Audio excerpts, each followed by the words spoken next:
जब लग गुरु मिले न साचा, तब लग गुरु करो 10 पांचा। क्या गुरु बदल सकते हैं? क्या गुरु बदलने से पाप लगता है? आध्यात्म के इस मैदान में आखिर सही गुरु कौन है? गीता जी में वर्णित तत्वदर्शी संत कौन है? इन सभी प्रश्नों के उत्तर जानने के लिए अवश्य सुनिए जगत गुरु तत्वदर्शी संत रामपाल जी महाराज के मंगल प्रवचन। सुख संपत्ति परिवार धन और सुंदर नारी हो। सुख संपत्ति परिवार धन और सुंदर नारी हो। सपने में इच्छा नहीं करूं गुरु आने तुम्हारी हो। सपने में इच्छा नहीं करूं गुरु आने तुम्हारी हो। भक्ति दान गुरु दीजियो देवन के देवाओ। भक्ति दान गुरु दीजियो देवन के देवाओ। जन्म पाया भूलूं नहीं करहूं पद सेवा हो। जन्म पाया भूलूं नहीं करहूं पद सेवा हो। धर्मदास की विनती समर्थ चत दीजो हो। धर्मदास की विनती समर्थ चत दीजो हो। आवागमन निवार के अपना कर लीजो हो। आवागमन निवार के अपना कर लीजो हो।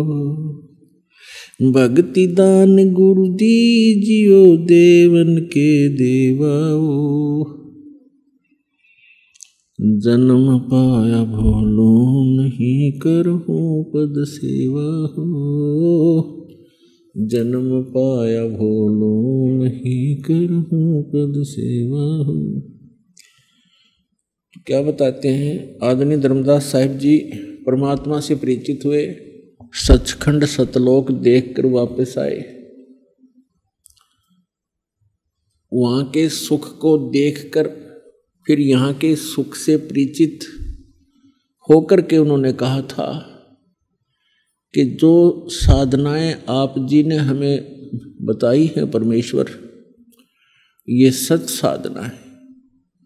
पहले धर्मदास जी हिंदू धर्म के अंदर जन्म होने के कारण हमारी तरह इन भ्रमित गुरुओं के आधार से मंदिरों में जाना, तीर्थों पे जाना, व्रत रखना, ये सब क्रियाएं कर रहे थे। फिर तत्व ज्ञान के प्रकाश से पता चला कि ये यूजलेस है, आन उपासना है ये। तो उसके बाद कहते हैं कि तीर्थ व्रत में नहीं करूं और ना मंदिर पूजा हो और मनसा वाचा कर्म ना मोय और न दूजा हो। कि परमात्मा आपके अतिरिक्त, आपके बताए गए भक्ति मार्ग के अतिरिक्त मनसा वाचा कर्मणा यानी 3 वचन से भी मैं कभी भी अन्य साधना नहीं करूंगा। फिर बताते हैं अष्ट सिद्धि और 9 निधि और वैकुंठ का वासा हो, स्वर्ग की प्राप्ति भी दाता मैं नहीं चाहूंगा।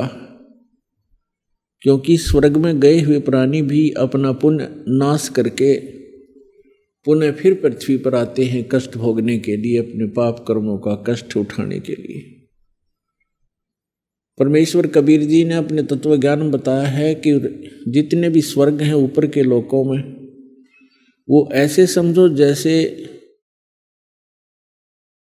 रेस्टोरेंट होते हैं।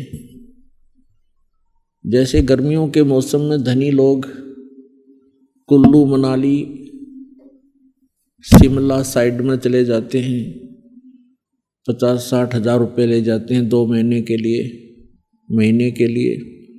वहाँ होटल में कमरा बुक करा लेते हैं किराए पर। सब कुछ उनकी जेब से खर्च होता है वहाँ उनका फील्ड नहीं है, वो वहाँ इनकम नहीं कर सकते, केवल खर्च ही कर सकते हैं और बैठकर अपनी पूंजी का वो प्रयोग कर सकते हैं, उसको खर्च कर सकते हैं और वहाँ के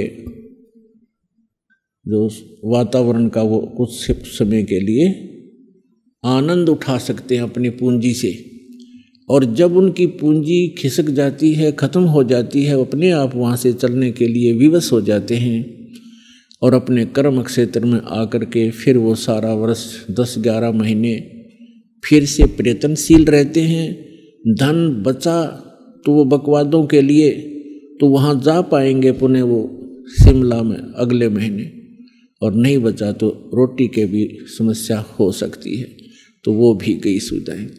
तो इस प्रकार परमात्मा ने बताया है कि आप जी जो धर्म करते हैं और ये अन्य साधनाएं जो करते हो अन्य देवताओं की, ये केवल आपको स्वर्ग प्राप्ति तक करा देंगे और आप स्वर्ग में अपने पुण्यों को, जैसे शिमला और कुल्लू मनाली के अंदर रेस्टोरेंट में अपना भौतिक धन नाश करते हैं, वहाँ आध्यात्मिक धन नाश होता है। और वहाँ के होटल के मालिक जो भी देव हैं वो आपसे चार्जिंग लेते हैं आपके पुण्यों से और वहाँ का किराया लेते हैं, तब आपको वहाँ की सुविधाएं उपलब्ध करा देते हैं और अपनी पूंजी अपने पुण्य को नाश करके समाप्त करके प्राणी पुनः फिर यहीं पृथ्वीलोक पर गधे कुत्ते सुअर की योनि में भटक रहा होता है। तो यहाँ क्या बताते हैं कि अष्ट सिद्धि और 9 निधि वैकुंठ का वासा हो, स्वर्ग का निवास भी मुझे नहीं चाहिए। सो मैं तुमसे ना मांग हूं, सब थोथरी आशा हो। ये सब थोथी आशाएं हैं, वे यूजलेस हैं, ये स्थायी सुख नहीं है। तो कहने का भाव है, परमात्मा कहते हैं सर्व सोने की लंका थी वो रावण से रणधीरम, एक पलक में राज बिराजी जम के पड़े जंजीरम। सर्व सोने की लंका थी रावण से रणधीरम, एक पलक में राज बिराजी फिर जम के पड़े जंजीरम। देखो, हम यदि किसी के पास 200 ग्राम गोल्ड हो जाता है तो फूला नहीं समावे, 6 जगह छुपावे हैं, और पता नहीं के सोचा फिर उसके बारे में यूँ कर दूँ यूँ कर दूँ। परमात्मा कहते हैं सर्व सोने की लंका थी और वो रावण से रणधीरम, एक पलक में राज विराजी और फिर जम के पड़े जंजीरम। मन तो सुख के सागर बसरे भाई और न ऐसा यसरे। आप तो 100-200 ग्राम सोना हो जाता, वो तो घना मुश्किल से मिलेगा किसी के पास। बस इन्होंने सोचा पता नहीं क्या मिल गया मुझे, एक कोठी हो जाए, कार हो जाए, कोई फैक्ट्री बना ली। तो पुण्यात्मा या भूल लगी हुई है आपके, इस संसार से वापस हटना पड़ेगा। आपने परमात्मा के ज्ञान को आधार बनाकर जीना पड़ेगा, तब आप सफल हो पाओगे। आपको यहाँ भी सुख मिलेंगे, यहाँ के सुख भी आपको तभी भगवान देगा जिसमें आप उस मालिक पर समर्पित हो जाओगे कि मनसा वाचा कर्मणा अमोई और न दूजा हो। मेरे को मन कर्म वचन से परमात्मा आपके ज्ञान और आपकी भक्ति और उस परमात्मा आपके अतिरिक्त कुछ भी नजर नहीं आएगा, फिर आप रोज बरकत देखना, आपके घर में सारे सुख देगा, काल से बचावेगा, जंजाल से बचावेगा और अकाल मृत्यु से बचाएगा। अब हम पुण्यात्माओं ज्ञान तो सुन लेते हैं और भक्तों के साथ हो रहे लाभ भी हम सुनते हैं, फिर हमारे को नहीं लाभ मिलते हैं। उसका कारण क्या है? उसके ऊपर भी आपने बहुत विवेचन करना पड़ेगा, तभी आप इस भक्ति मार्ग पर चल पाओगे। उसके कई कारण होते हैं। जैसे एक भक्त ने दीक्षा ली और तुरंत ही राहत मिल गया उसको, और दूसरे भक्त ने दीक्षा उसी दिन ली और 6 महीने हो गए उसको राहत नहीं मिल पा रहा है, तो पुण्यात्मा और राहत तो मिलेगी उसको भी। अब जैसे एक ही हॉस्पिटल में 2 रोगी चले गए, एक का रोग इतना गहरा नहीं था, उसको एक ही इंजेक्शन में राहत मिल गई, और दूसरे का रोग ज़्यादा गहरा है तो उसको टाइम लगेगा, 6 महीने भी लग सकते हैं, 1 वर्ष भी लग सकता है, और तरीका ही नहीं है और ट्रीटमेंट ही नहीं है और कोई औषधि ही नहीं है, तो उसको पूरा ही करें। ये ना देखे कि उसको तो कल छुट्टी मिल गई, मैं अभी यहीं लेटा हूँ, तो डॉक्टर कोई बालक नहीं, अज्ञानी नहीं। तो इसी प्रकार ये सोचे कि युगों युगों के कष्ट, युगों युगों के पाप हम संग्रहित किए फिर रहे हैं, अभी तक इसका सुचारू उपचार करने वाला कोई मिला नहीं था। अब परमात्मा ने वो सारी औषधि उपलब्ध करा रखी हैं, इसमें थोड़ा धैर्य चाहिए। फिर परमात्मा कहते हैं धीरे धीरे रे मना, धीरे सब कुछ होवे, माली सींचे 100 घड़ा, ऋतु आए फल ओवे। अभी तक जितो भी साधना पृथ्वी पर कोई कर रहा है, किस ब्रह्मांड में कर रहा है, उसकी भक्ति शास्त्र अनुकूल नहीं है। पूर्व जन्म के शुभ संस्कारों से उसे कोई लाभ भी हो रहा है तो उसकी पिछली बैटरी चार्ज थी, उसी से लाभ हो रहा है, भविष्य का भक्ति क्रम उसको नहीं प्राप्त हो रहा। तो अब आपने ये यथार्थ भक्ति मार्ग का पौधा बीजा है आम का, और पहले हमने बबूल बो रखी थी, तो अब आम का पौधा बीजा है।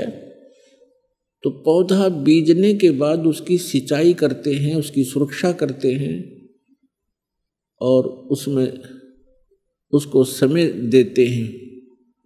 धीरे मालूम होता है कि ये आम का पौधा है, बड़ा होगा, पेड़ बनेगा, और पेड़ बनने के बाद फिर देखना फल कैसे लदपद को हो जाएंगे। तो इसी प्रकार ये सत्य नाम रूपी आम का जो पेड़ आपने बोया है पौधा, इसको पेड़ बनने दो, जल्दी ना करना, फिर देखना। परमात्मा कहते हैं धीरे धीरे रे मना, धीरे सब कुछ हो, और माली सींचे 100 घड़ा। माली माने बुद्धिमान व्यक्ति जो उस प्रोसेस से परिचित है, सैकड़ों घड़े पानी डालता ही रहता है वो प्रतिदिन। तो 2-4 वर्ष के अंदर वो उसमें सैकड़ों घड़ा पानी डाल देता है, और फल फिर भी नहीं लग रहे होते हैं, लेकिन वो परिचित व्यक्ति है उसका, वो हिम्मत नहीं हारता, उसको विश्वास है कि इसको फल लगेंगे। तो ठीक इसी प्रकार परमात्मा कहते धीरे धीरे रे मना, धीरे सब कुछ हो, माली सींचे 100 घड़ा, ऋतु आए फल हो। तो इस प्रकार पुण्यात्मा इस भक्ति मार्ग के अंदर सबसे पहले ज्ञान पूरा हो। परमात्मा कहते हैं कि ज्ञान संपूर्ण हुआ नहीं, अर्धा नहीं छिदाए, और देखा देखी भक्ति का रंग नहीं ठहरा है। जब तक ज्ञान पूरा नहीं होगा, और आप केवल इसीलिए यहाँ आ जाते हो कि देखिए फलाने भक्त को इतना लाभ मिल गया है, और आपको भी मिल गया लाभ आते ही, 1 मिल गया, 2 मिल गए, 3 मिल गए, और चौथा ना मिला आपको लाभ, जो देना आवश्यक नहीं होगा भगवान को, भगवान के लिए। तो वो जिसको ज्ञान संपूर्ण नहीं है, तो उस चौथी बार लाभ ना होने से ही वो विमुख हो जाएगा, और तो कहीं मिलना ही नहीं, फिर यहाँ से और खत्म हो जाता है वो व्यक्ति।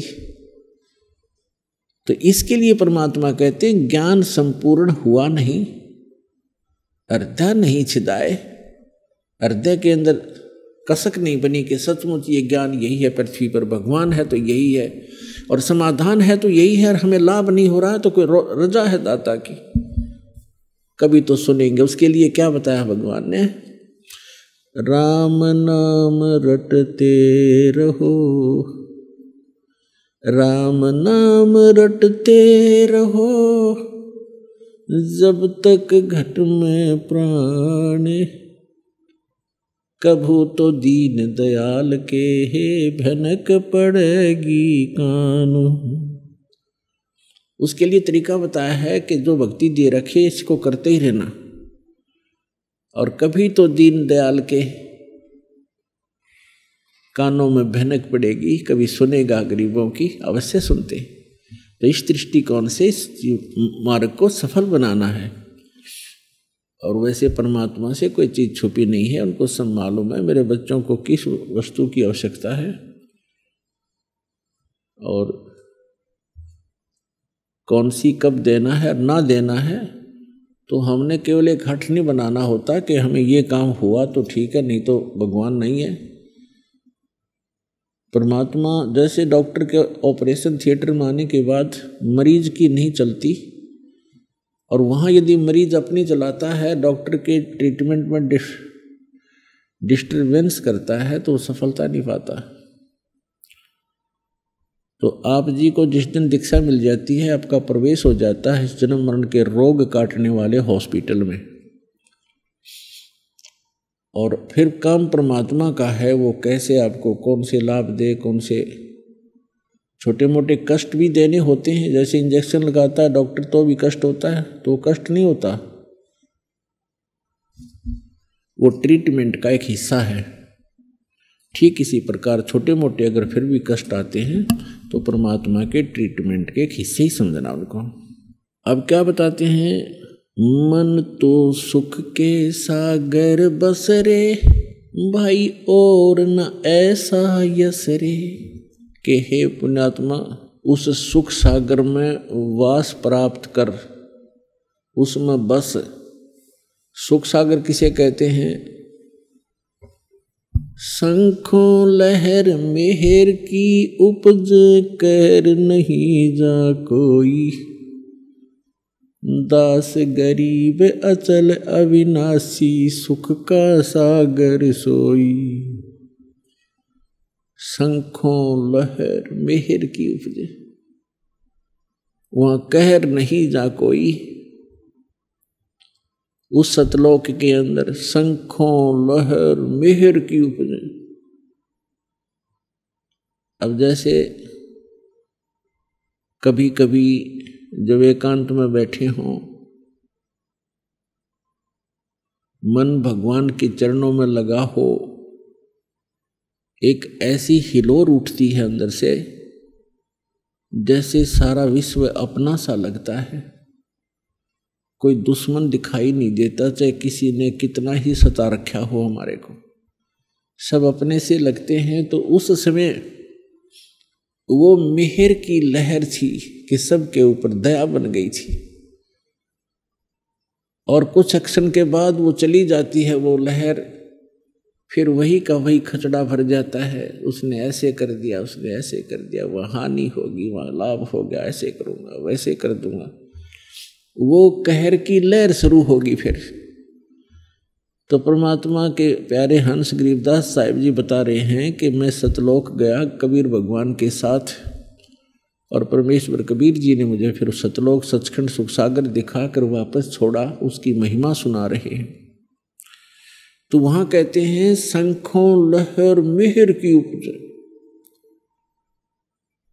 और कहर नहीं जा कोई, और दास गरीब अचल अविनाशी, सुख का सागर सोई। अचल कभी नाश में नहीं आता, अविनाशी है, सदा रहने वाला शाश्वत स्थान है वो, और वहां कोई कहर नहीं है जीव पर। तो परमात्मा गरीबदास साहिब जी कह रहे हैं कि मन तू सुख के सागर बसरे, और ना ऐसा यश रे। अब यहाँ की फोकट महिमाओं को आप उस यश मानते हो, जैसे कोई अच्छा धार्मिक या कोई राजनेता हुआ है, उसने किसी वर्ग विशेष के लिए कोई अच्छा काम कर दिया है, अच्छी बात है। राजनेताओं का, धर्म नेताओं का काम तो परमार्थी होता है, अच्छी बात है। और वो भक्ति ठीक कर नहीं पाए तो उनका स्टैच्यू बना दिए जाते हैं, उनकी यादगारें बनाई जाती हैं, उनके ऊपर उनकी मूर्तियां रखी जाती हैं, वर्ष भर में उनके ऊपर मालाएं फूल चढ़ाए जाते हैं और उनकी खूब आदर सत्कार किया जाता है। उनका बहुत बड़ा यश चल रहा होता है, महिमा। तो परमात्मा कहते हैं कि जो सत भक्ति नहीं करता, चाहे प्रधानमंत्री हो चाहे राष्ट्रपति हो, सारी पृथ्वी का, तो अगले जन्म में वो मनुष्य जीवन नहीं प्राप्त करता, पशु योनि में जाता है या पक्षी की योनि पाता है, अन्य प्राणियों की योनियां प्राप्त करता है। और यहाँ तो उसकी मूर्ति की महिमा हो रही है, उसके ऊपर धूप दीप लगाए जा रहे हैं, मालाएं डाली जा रही हैं एक वर्ष के अंदर, और वो मनमाना कौवा बन के उसी मूर्ति, अपनी मूर्ति के ऊपर बीट कर रहा होता है। तो ये खाक यश है। तो यहां बताते हैं, मन तो सुख के सागर बसरे भाई और न ऐसा यश रे। इसके बराबर कोई यश नहीं, कोई महिमा नहीं तेरी, तो यहां से पीछा छुटवा ले, सतलोक में चल, वह सदा सुखी रहेगा। और ने ऐसा यश रे। सर्व सोने की लंका होती रावण से रणधीरम, एक पलक में राज बेराजीव जम के पड़े जंजीरम। मन तू सुख के सागर बस रे भाई और न ऐसा यस रे। मन तू सुख के सागर बस रे भाई और न ऐसा यस रे। उदय अस्त बीच राज चले थे ऐसी जन ठकुराई। उदय अस्त बीच चक्कर चले थे ऐसी जन ठकुराई।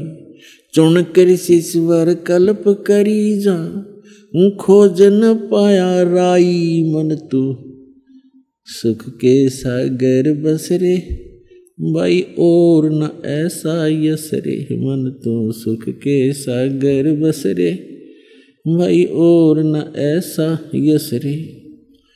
60,000 सगड़ के होते कपिल मुनीश्वर खाए।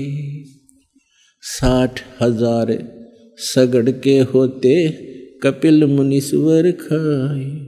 एक पुत्र उत्तान पात का स्वर्ग में पद पाए। मन तू सुख के सागर बस रे भाई और न ऐसा यस रे। मन तू सुख के सागर बस रे भाई और न ऐसा यस रे। भाई राम नाम पर लाद पढ़े थे हिरण्यकशिपु ना भाए। राम नाम पर लाद रटे थे हिरण्यकशिपु ना भाए। नरसिंह रूप धरे नारायण खम्भ पाड़ के आए। मन तू सुख के सागर बस रे भाई और न ऐसा यस रे। मन तू सुख के सागर बस रे भाई और न ऐसा यस रे। नामदेव नाम निरंजन राते जाकी छान छवाई। नामदेव नाम निरंजन राते जाकी छान छवाई। एक पलक में देवल फेरा वह मृतक गौ जवाई। मन तू सुख के सागर बस रे भाई और न ऐसा यस रे। मन तू सुख के सागर बस रे भाई और न ऐसा यस रे।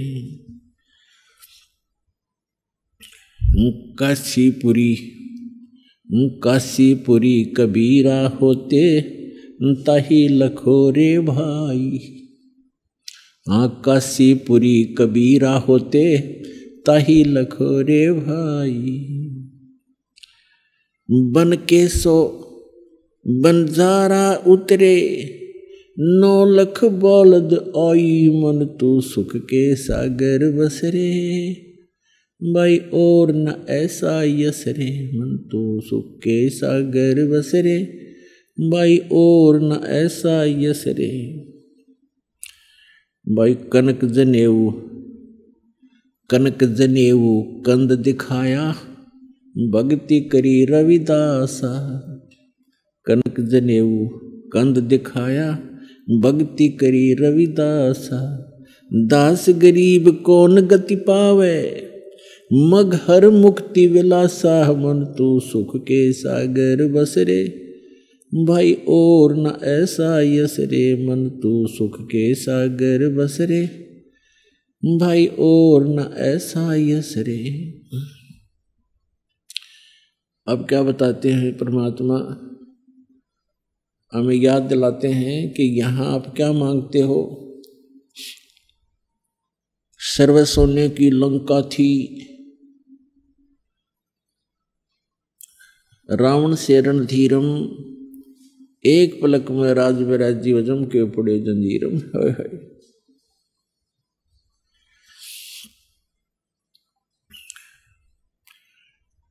परमात्मा कबीर जी बताते हैं हमारे को कि क्या मांगो कुछ थिर ना रहाई, देखत नैन चला जग जाई। 1 लाख पूत 1.25 लाख नाती, और उस रावण का आज दीवान बाती। परमात्मा कहते हैं आवत संग ना जात संगाती।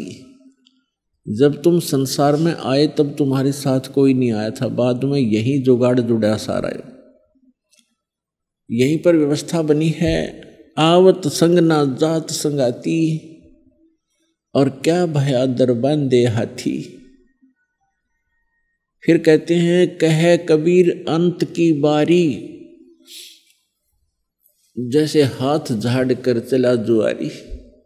जो सत्य भक्ति नहीं करते या भक्ति बिल्कुल ही नहीं करते, वो व्यक्ति अंत समय में मृत्यु के समय ऐसे दुखी होकर जाएंगे, खाली होकर जाएंगे, जैसा जुए में हारा हुआ जुआरी हाथ मलता हुआ जाता है।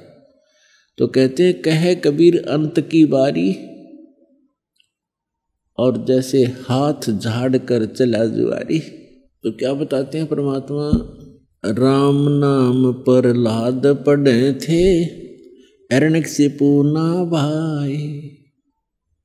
राम नाम पर लाद रटे थे, हिरण्यकशिपु ना भाई।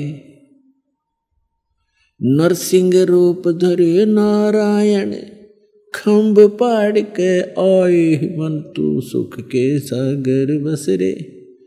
भाई और न ऐसा यस रे। जैसे प्रहलाद भगत की कहानी आपने बहुत बार सुनी है, या कोई बात थी, देखो बुद्धि भ्रष्ट उस व्यक्ति की, बेटा भक्ति कर रहा है, बाप मना कर रहा है। अपने पुत्र के पिता के कर्तव्य से भी वंचित था वो व्यक्ति, ऐसा दुष्ट था अपने अभिमान के कारण, अपने अहंकार के कारण। नहीं तो भक्ति करने वाले व्यक्ति को तो आम व्यक्ति भी सहयोग देता है कि अच्छा भाई बहुत अच्छा भक्ति कर रहे हो, बहुत अच्छा, आप तो बहुत अच्छा कर रहे हो। और जो भक्ति में बाधा करता है उस जैसा दुष्ट इंसान पृथ्वी पर नहीं है। तो यहाँ परमात्मा कहते हैं कितना राज्य भी प्राप्त था हिरण्यकशिपु को, सिद्धियां भी थी, सेना भी थी उसके पास, लेकिन भक्ति ना करके भक्ति में बाधा करने वाले व्यक्ति का अंत बुरा होता है। नरसिंह रूप धरे नारायण, खम पाड़ का आए। फिर कहते हैं नामदेव नाम निरंजन राते, जाकी छान छवाई। नामदेव नाम निरंजन राते, जाकी छान छवाई। एक पलक में देवल फेरा, वो मर्त्यक गौ जवाई। मन तू सुख के सागर बसरे, भाई और न ऐसा यसरे। अब क्या बताते हैं कि देखो जो भक्ति करते हैं परमात्मा उनके अंग संग रहते हैं, लेकिन हम औपचारिकता ज़्यादा करते हैं, डिमांड भी ज़्यादा करते हैं। सच्चे दिल से, सच्ची भावना से, सच्ची लगन से हम भक्ति ना करते भगवान की, तब तक दाता आपको विशेष राहत नहीं देता। राहत तो देते हैं, विशेष नहीं दे पाते। जैसे एक नामदेव नाम के महापुरुष थे और छिपा जाति में थे। वो छिपा जाति, छिपी जाति इसको दर्जी, और पूर्व संस्कार थे, बहुत अच्छे पुण्यात्मा थे। पुण्यात्मा ही भक्ति के लिए भटकते रहते हैं, कोई न कोई साधना वो करते ही रहते हैं। अपने आत्माओं जैसे नामदेव जी के माता पिता विट्ठल भगवान के पुजारी थे और पत्थर की मूर्ति बना रखी थी। जैसा भी कर्मकांड उनको बताया था वो एक औपचारिकता प्रतिदिन किया करते थे नियमित, कि प्रतिदिन सबसे पहले दूध निकाल कर गायों का भगवान विट्ठल की मूर्ति के सामने रखते थे, पर्दा लगा देते थे, और कुछ देर के बाद उसको उठा करके अपने सारे दूध में मिला करके अन्य भोजन में प्रसाद बनाकर वो खा लेते थे। एक दिन माता पिता को किसी कामवश एक हफ्ते के लिए बाहर जाना पड़ गया। नामदेव बालक ही था, 10-12 वर्ष का लड़का था। तो उन्होंने कहा कि बेटा आप घर पे रहना, भगवान विट्ठल को भोग लगाना, दूध सुबह सुबह दूध का भोग लगाना भगवान को, और पीछे भोजन करना बेटा। भगवान को भोग लगाए बगैर भोग आपने भोजन नहीं करना है, ऐसे याद रखना। कच्छा पिता माता पिता चले गए। सुबह नहा स्नान करके नामदेव जी ने कटोरा दूध का भर के भगवान विट्ठल की मूर्ति, पत्थर की मूर्ति के सामने रख दिया और करबद्ध खड़े हो गए कि भगवान विट्ठल भगवान भोग लगाओ, विट्ठल भगवान भोग लगाओ। अब उसको पूरे प्रोसेस का पता नहीं था कि कुछ देर में उठा करके माता पिता डाल लेते हैं अपने अन्य भोजन में।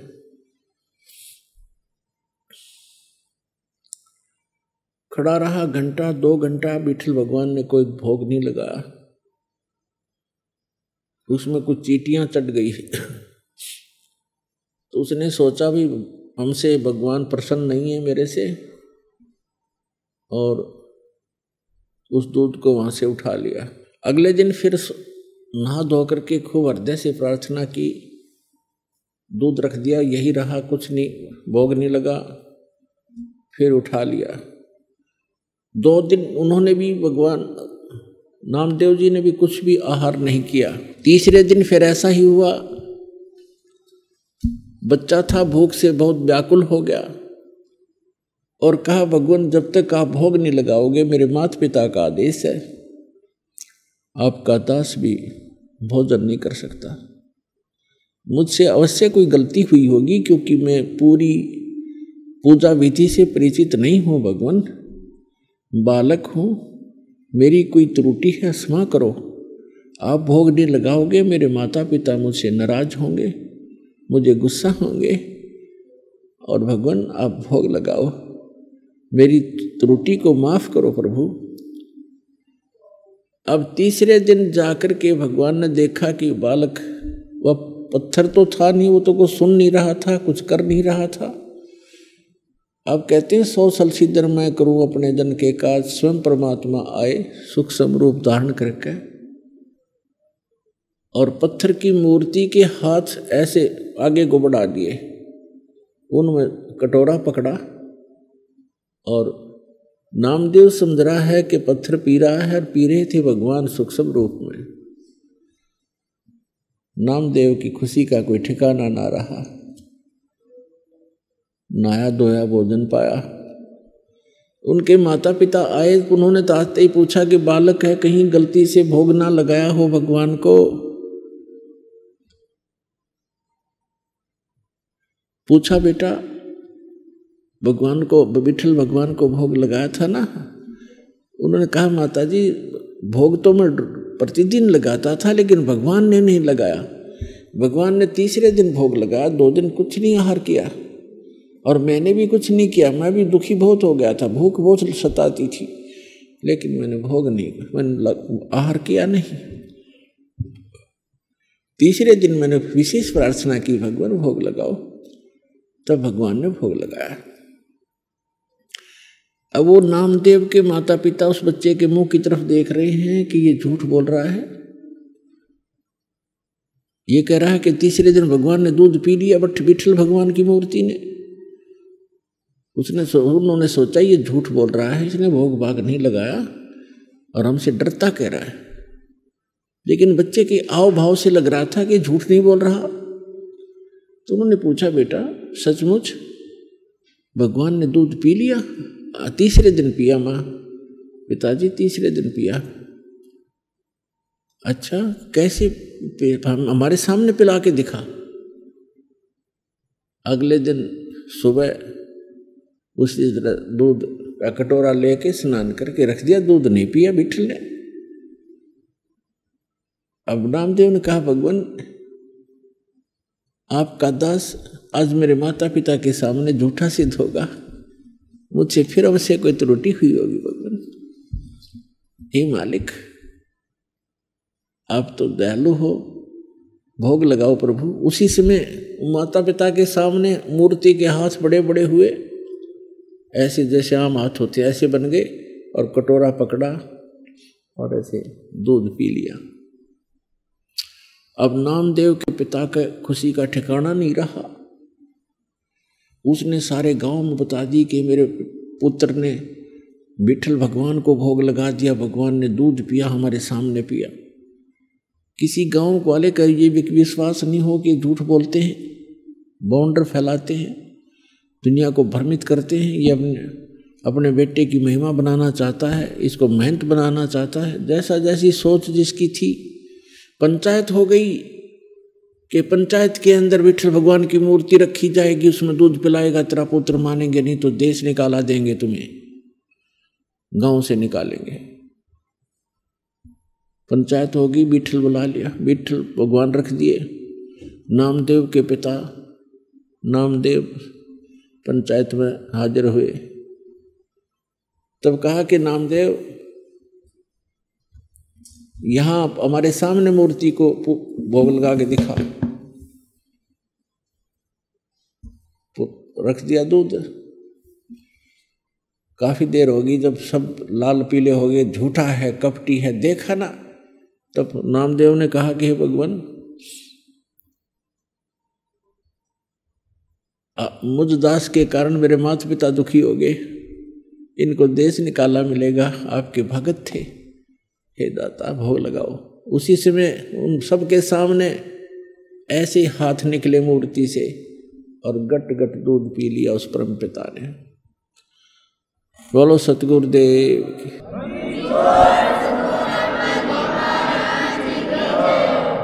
तो पुण्यात्माओं, ये न तो मूर्ति पी रही थी, भगवान ने जो कुछ किया कबीर भगवान ने किया, और उस अपनी प्यारी आत्मा नामदेव के लिए किया, क्योंकि पूर्व जन्म का भक्त था। अब वर्तमान में ऐसी लीलाएं भी नामदेव के द्वारा हो गई थी, बहुत महिमा के पात्र भी बन गए थे, लेकिन मोक्ष नामदेव जी का नहीं था। और भी बहुत सी, एक बार क्या बताते हैं, पहले झोंपड़ियां होती थी, सब जगह ही झोंपड़ी डाला करते थे, और वर्षा के सीजन से पहले उनको रिपेयर करा किया करते थे। हट के रूफ को, झोंपड़ी की छत को रिपेयर करते थे, सभी नई छान डालते थे उसके ऊपर, घास फूस की बना करके। नामदेव की माँ ने कहा कि बेटा वर्षा का मौसम आने वाला है, उससे पहले आप अपनी झोंपड़ी की रिपेयर कर लो, इस पर छान डाल दो। जंगल से घास फूस काट के लाना होता था। नामदेव घास फूस काटने के लिए चला,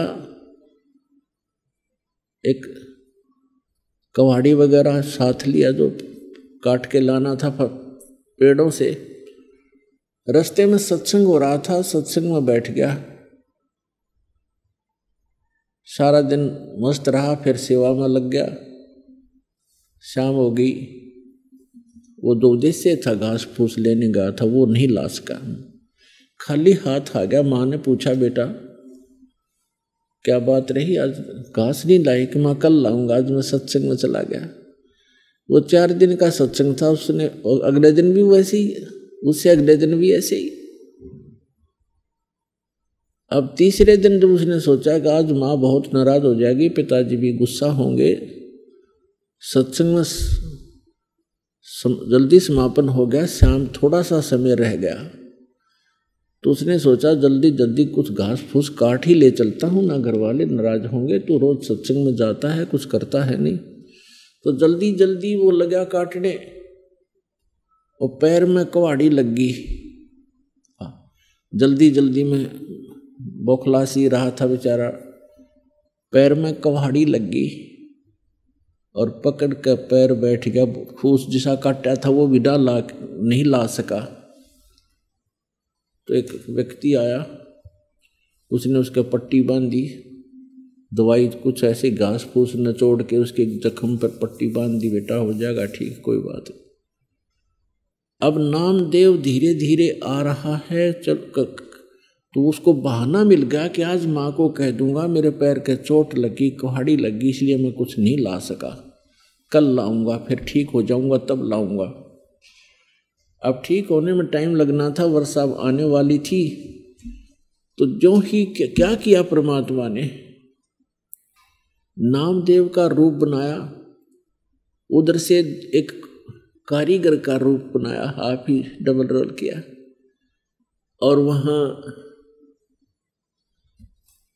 उसकी छान बिल्कुल नई डाल दी, झोपड़ी ओके करके नामदेव के आने से 10 मिनट पहले खिसक गए भगवान। अब नामदेव ने को धान्य अंधेरा सा हो गया था, माँ से जाकर कहने लगा, माँ आज मेरे पैर में ऐसे कुहाड़ी लगी, कल लाऊंगा माँ, आज मेरी हिम्मत नहीं बनी। तो उसने कहा, बेटा क्या हो गया, क्या क्या लगी कुहाड़ी रे तू, अब तो ठीक ठाक था। अरे अब तो तेरे साथ एक कारीगर था, और देख कितनी बढ़िया छान बनाई तुमने, ये पैर में कहाँ से लग गया, कब लग गया, कैसे लग गया। अब नामदेव का जब ऊपर को ध्यान गया कि सचमुच या तो बिल्कुल नई छान डाल रखी है झोपड़ी पर। नामदेव माँ से पूछ रहा है कि कौन था, कैसे था, क्या कर गया। माँ कह रही है तेरा दिमाग खराब हो गया है, तू खुद था, तेरे साथ एक कारीगर था। अरे बेटा कितनी बढ़िया छान बना दी, क्या लग गया मेरे बेटा के। तो पुण्यात्मा नामदेव बैठ कर रोने लग गया कि माँ मैं निकम्मा बहुत हूँ, यदि मैं पहले छान डाल लेता तो भगवान दुखी ना होते। परमात्मा आए थे माई, मैं नहीं था, मैं तो ऐसे सत्संग में था, ये देखो मेरे पैर में चोट लगी है, मैं चल भी नहीं पा रहा हूँ। तो पुण्यात्मा ऐसी भक्ति हम जब करेंगे तब तो भगवान हमारे साथ साथ रहेगा। जो बच्चा गऊ की नजर में यो साईं को संत, और भक्तों के पीछे फिरे वो भगत वत्सल भगवंत। 100 छल छिद्र मैं करूं अपने जन के काज। तो इतना कुछ होते हुए भी भगवान फिर भी उनकी इतनी मदद कर रहा था, पर मोक्ष नहीं था नामदेव जी का। पुण्यात्माओं, दास जो निर्णय करना चाहता है प्रत्येक सत्संग में उसको गहराई से सुना करो और उसके तह तक पहुंचा करो। एक रंका और वंका नाम के 2 पति पत्नी भगत थे। एक उनकी लड़की थी बंका, और तीनों बहुत अच्छे भगत थे। उसी समय नामदेव भी परमात्मा का शिष्य था, उन्हीं का साथी यानी गुरु भाई था। रंका बंका और वंका का, रंका वंका और बंका का, रंका बंका और वंका, वंका उनकी लड़की थी। और उस समय परमात्मा अनुसार, जैसे आप वेदों में भी दास ने बहुत बार प्रमाण दिया है कि वो परमात्मा 3 सतिथि में रहता है। एक सतिथि में सतलोक में रहता है, एक सिंहासन के ऊपर विराजमान है बहुत बड़े गुम्बद के अंदर, और एक रोमकूप में करोड़ सूर्य करोड़ चंद्रमा मिला दे ऐसे उनकी एक रोमकूप का प्रकाश है, पूरी बॉडी का कितना होगा। और दूसरी सतिथि में प्रत्येक युग में एक बालक का रूप धारण करके किसी सरोवर के अंदर कमल के फूल के ऊपर आकर विराजमान होता है। सहशरीर आते हैं, सहशरीर फिर यहाँ लीला करते हैं, तत्वदर्शी संत की भूमिका करते हैं और एक जनसाधारण की तरह एक जीवन जीकर एक लीला करके सहशरीर चले जाते हैं। और तीसरी स्थिति में वो कभी भी आकर के साधु संत का रूप बना करके कहीं प्रकट हो जाते हैं, वहाँ भक्तों को ज्ञान देते हैं, उपदेश देते हैं। ये वो परमात्मा का विधान है। तो तीसरे विधान अनुसार वो परमात्मा पहले तो कहीं प्रकट हो जाते थे, क्योंकि पहले कन्वेंस थी नहीं, अक्षेत्र के लोग दूसरे अक्षेत्र को नहीं जानते थे और साधु संत आते थे। कई साधु संत ऐसे होते थे जो अपना परिचय ही नहीं देते थे और भक्त भी ज़्यादा जानने की चेष्टा नहीं किया करते थे। तो इस प्रकार परमात्मा वहाँ रहा करते थे एक संत के रूप में। रंका, बंका एंड वंका और नामदेव तथा अन्य ग्रामीण गांव के लोग बहुत से उनके शिष्य बने थे। अब नामदेव जी को परमात्मा ने ओम मंत्र दिया था। ओम नाम का जाप वो पहले ही करता था, भगवान की शरण में आने से पहले ही। तो उसके आधार से वो क्या कर रहा था, एक दिन परमात्मा कबीर भगवान जो है उन्होंने अभी आकर के ये सब पूरे मंत्र डिक्लेयर करने थे, पहले नहीं करते थे। वो पहले तो अपने वचन से, आशीर्वाद से, धर्म भंडारे करवा के उनकी बैटरी चार्ज कर देते थे कि इनको मनुष्य जीवन मिलते रहे।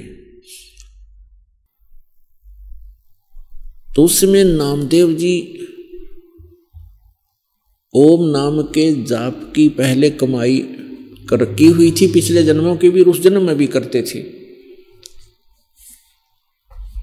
लेकिन परमात्मा ने उनको सतनाम नहीं दिया था तब तक, क्योंकि जब तक परीक्षा में खड़े नहीं हो जाते भक्त तो सतनाम नहीं दिया जाता था। पहले तो बिल्कुल ही नहीं दिया जाता था, एकाध भक्त को दिया गया था। उसको फिर प्रतिज्ञा करवा दी थी कि आगे किसी को बताना नहीं।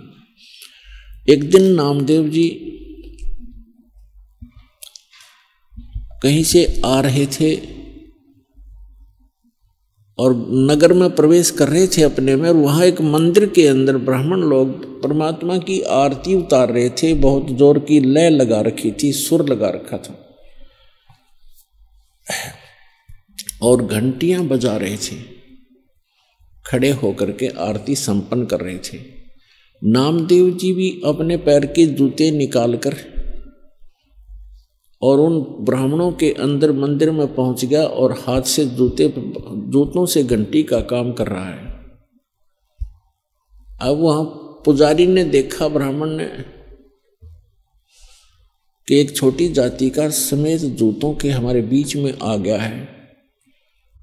पहले मंदिरों में छुआछूत बहुत ज्यादा थी और जूता हाथ में हो फिर तो बहुत ही बुरा होता था। नामदेव जी को पकड़ के मंदिर के पीछे पटक दिया एकांत में कि तब तक आरती हो लेगी, इसको पीछे कर देते हैं पिछवाड़े में। परमात्मा ने वो मंदिर ही घुमा दिया। नामदेव की तरफ तो मंदिर का मुख हो गया, जैसे पड़े पड़े भी ऐसे अपने जूते बजा रहा था जैसे घंटी बजाते हैं, और पंडितों के पीछ की तरफ हो गया पीठ भगवान के मंदिर की। इतना कुछ होने के बाद भी उनके अकल में ठिकाना नहीं आई कि ये महापुरुष है और तुम फॉर्मेलिटी करते हो। जिस मंदिर को तुम सही मान रहे हो वही घूम गया, जिसके लिए फिर भी अकल ठिकाना नहीं आई। हम इतने अहंकारी और अज्ञानी व्यक्ति हो जाते हैं अपने स्वार्थवश। नामदेव की तरफ कोई ध्यान नहीं उन्हें रहा, बल्कि उसको उठाकर भगा दिया वहां से। अगले दिन क्या देखता है, नामदेव गया वहां रंका बंका की झोंपड़ी पर। उस दिन वो अकेली लड़की विराजमान थी घर पे। नामदेव ने पूछा, बहन कहाँ गए आपके माता पिता? बहन ने कहा कि वो लकड़ियां लेने गए हैं जंगल से भाई, लकड़ी बेच कर आएंगे फिर रोटी खाएंगे। तो आप क्या कर रहे हो? नामदेव ने पूछा आप क्या कर रहे हो? लड़की ने बताया कि मैं गुरु जी के हाथ का चोट लग गई कल, उसके लिए पट्टी बना रही हूं। और नामदेव भाई कुछ ध्यान कर, तू कुछ आगा पीछा नहीं देखता है, भगवान को दुखी मत कर ज्यादा। गुरु जी को कल तेरे मंदिर को घुमाने गए थे भगवान गुरु जी, और उनके हाथ में चोट लग गई। कल तू वहां क्यों, क्या मतलब था तेरा जाने का उस मंदिर में जो भगवान ने मना कर रखा है कि इन मंदिरों में कुछ नहीं है, और तू फिर भी वहां पहुंच गया है? तेरी इज्जत रखने के लिए गुरु जी का हाथ का चोट लगी, वो मंदिर फेरा था। अब वो उसका यकीन नहीं हुआ कि गुरु जी तो वहां दिखाई नहीं दे रहे थे कहीं पर भी। कहने लगी कि कब जाएगी गुरु जी के पट्टी बांधने? कभी जा रही वहां मेरे साथ। नामदेव साथ गए, गुरु जी के दोनों हाथों को लड़की ने पट्टी बांध दी। तब नामदेव चरणों में गिर गया कि भगवान गलती होगी हमसे, हे परमात्मा आगे से ऐसी गलती नहीं करूंगा, मैं आपकी मर्यादा रखूंगा। परमात्मा ने कहा बेटा जब तक भक्ति ठीक नहीं करोगे और मर्यादा में नहीं रहोगे, ठीक है भगवान तो साथ रहेगा, भगत के काम भी करता रहेगा, लेकिन मोक्ष से वंचित रह जाओ। एक दिन क्या हुआ कि रंका बंका की स्थिति बहुत खराब थी, बीमार हो गए, लकड़ी भी तोड़कर नहीं ला पा रहे थे। आइए अब हम उन श्रद्धालुओं के अनुभव जानते हैं जो जगत गुरु तत्वदर्शी संत रामपाल जी महाराज जी से दीक्षा प्राप्त कर चुके हैं तथा उनके द्वारा बताए गए भक्ति मार्ग पर चल रहे हैं। नमस्कार जी। नमस्कार सर। क्या नाम है जी आपका? मेरा नाम मीनाक्षी वर्मा, बिलासपुर छत्तीसगढ़ से हूँ। मीनाक्षी जी, संत रामपाल जी महाराज से नाम दीक्षा आपने कब ली? मैं 15 अगस्त 2016 को संत रामपाल जी महाराज से नाम दीक्षा ली सर। संत रामपाल जी महाराज से नाम दीक्षा लेने से पहले क्या आप कोई भक्ति साधना भी करती थी? जी सर, हम सभी देवी देवताओं की भक्ति करते थे और मैं ज़्यादातर दुर्गा जी को मानती थी। तो फिर क्या कारण बना कि आप संत रामपाल जी महाराज की शरण में आई? संत रामपाल जी महाराज की शरण में आने का मेरी बहन जुड़ी हुई थी, उन्होंने श्रेष्ठी रचना सुनाई, लेकिन मुझे यकीन नहीं हुआ कि ये जो बता रहे हो आप, मैं यकीन नहीं करती। क्या प्रूफ है इस बात का कि जो आप इतनी ज्ञान बता रहे हो? फिर एक दिन गुरुजी संत रामपाल जी महाराज सत्संग कर रहे थे टीवी चैनल पर, मैं देखी तो संत रामपाल जी महाराज खोल कर गीता, बाइबल, गुरु ग्रंथ साहिब ये सब को बता रहे थे। तो मैं बोली हे भगवान ये प्रूफ है। फिर मैं संत ज्ञान गंगा पढ़ी और संत रामपाल जी महाराज से नाम दीक्षा ली सर।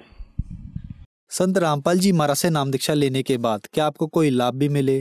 संत रामपाल जी महाराज से नाम दीक्षा लेने के बाद सर बहुत सारे लाभ हुए। जैसे मेरे हस्बैंड गुटखा खाते थे, कभी कभी शराब भी पीते थे सर। मैं रात भर सो नहीं पाती थी, लेकिन जब से संत रामपाल जी महाराज से नाम दीक्षा लिए, उन्होंने सारे नशा छोड़ दिए।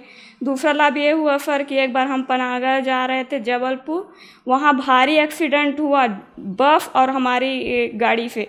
पूरा सामने का कांच टूट गया, हमको पता नहीं चला कि हमारा एक्सीडेंट हुआ। जोर से मतलब गाड़ी हिली लेकिन पता नहीं चला। सामने दूर तक गाड़ी को खड़ा किए तो देखे तो सामने का पूरा कांच टूटा हुआ था और सामने का शीशा भी, बगल का शीशा भी टूटा हुआ था।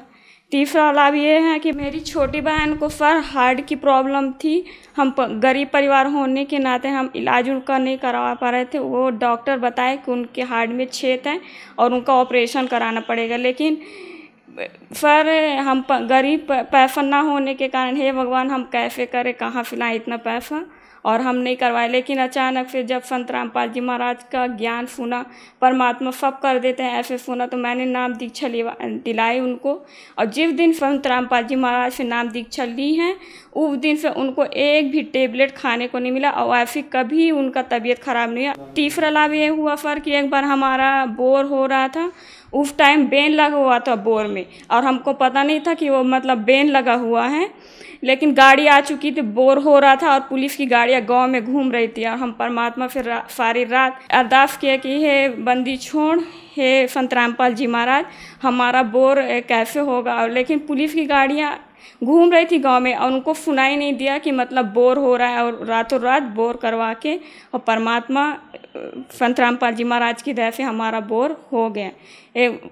चौथा लाभ ये है सर कि मेरी एक बहन है, वो नाम दीक्षा ली हुई हैं और उनके हस्बैंड को अभी कोरोना वायरस हो गया था। उनका कोरोना वायरस मतलब 30% ऑक्सीजन चला गया था और डॉक्टर फाइन ले लिए थे, मतलब बोल रहे थे अब ये मतलब लास्ट ही है, इनका कुछ नहीं होने वाला। लेकिन हम परमात्मा से अरदास किए। बंदी छोड़ सदगुरु रामपाल जी महाराज कहते हैं कि जो सद्भक्ति करता है उसको कबीर साहब बड़े से बड़े कष्ट को भी दूर कर देते हैं।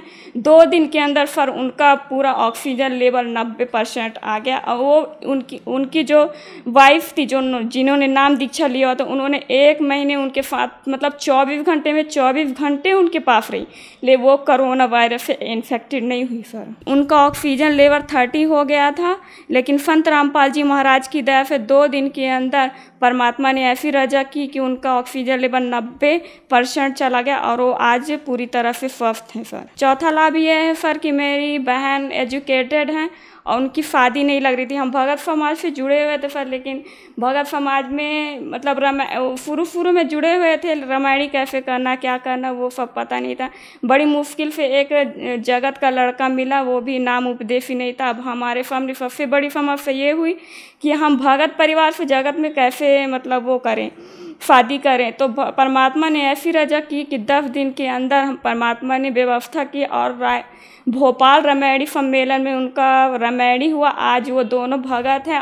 मीनाक्षी जी, संत रामपाल जी महाराज के बारे में कहा जाता है कि संत रामपाल जी महाराज से श्रद्धालु अंधश्रद्धा से जुड़ते हैं, क्या ये बात सही है? नहीं सर, अंधश्रद्धा के तहत नहीं जुड़ते हैं, पर आज पढ़ा लिखा समाज है, एजुकेटेड है। संत रामपाल जी महाराज कोई भी बात, एक भी बात मतलब बिना आधार का नहीं कहते, वो हर चीज़ को प्रूफ करके दिखाते कि बेटा जो आज आप देख रहे हो, जो आप कर रहे हो वो गलत है, जो आपके वेदों में, जो आपके पुराण गीता बाइबल जो कहती है वो करो। तो संत रामपाल जी महाराज किसी प्रकार का गलत नहीं बताते हैं। यदि कोई भी व्यक्ति संत रामपाल जी महाराज का ज्ञान जानना चाहता है तो वो वेद पुराण गीता बाइबल को मिलाए और संत रामपाल जी महाराज के लिखित पुस्तकों से मिलान करे। अगर ये गलत है तो हमारे संत रामपाल जी महाराज गलत है, अगर वो सही है तो हमारे संत रामपाल जी महाराज सही है। वो सिर्फ इसी बात पर डिसाइड कर सकते हैं। मीनाक्षी जी, जैसे कि आपने बताया कि आप शुरू से ही कबीरपंथ से हैं और संत रामपाल जी महाराज से आपने हरियाणा में जाकर इतनी दूर नाम दीक्षा ली। संत रामपाल जी महाराज भी कबीरपंथी हैं और आप भी पहले से ही कबीरपंथी हैं, तो इतनी दूर संत रामपाल जी से ही नाम दीक्षा आपने क्यों ली? संत रामपाल जी महाराज से नाम दीक्षा लेने का सिर्फ एक ही कारण है सर, उनका ज्ञान जो है ना वो वेद शास्त्र गीता से मिलान करता है और अन्य कबीरपंथियों का ज्ञान किसी ग्रंथों से मिलान नहीं करता है। वो प्रूफ सहित बताते हैं, वो अपनी तरफ से एक बात भी नहीं रखते हैं। जितनी भी किताबें लिखी हुई है वो प्रमाण सहित लिखा हुआ है। वो किसी भी किताब को आप देख लीजिए उठा के, वो उसमें अध्याय नंबर, प्रश्न नंबर, श्लोक नंबर सब लिख के संत रामपाल जी महाराज ने दिया हुआ है जन जन तक पहुँचाने के लिए। संत रामपाल जी महाराज से नाम दीक्षा कैसे ली जा सकती है? रामपाल जी महाराज से नाम दीक्षा लेने के लिए कई चैनलों पर संत रामपाल जी महाराज का सत्संग चलता है, उसके नीचे पीली पट्टी हुई है, लिखी हुई होती है, उसमें से आप नंबर नोट कर सकते हैं। और बहुत सारी किताबें हैं संत रामपाल जी महाराज का, उसमें नंबर नोट दिया हुआ, उसमें से आप कॉल करके और एड्रेस पता कर सकते हैं। धन्यवाद जी। जी सत्संग।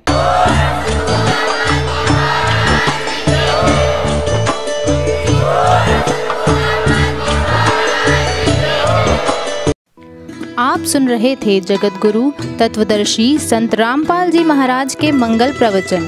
अधिक जानकारी के लिए संपर्क करें।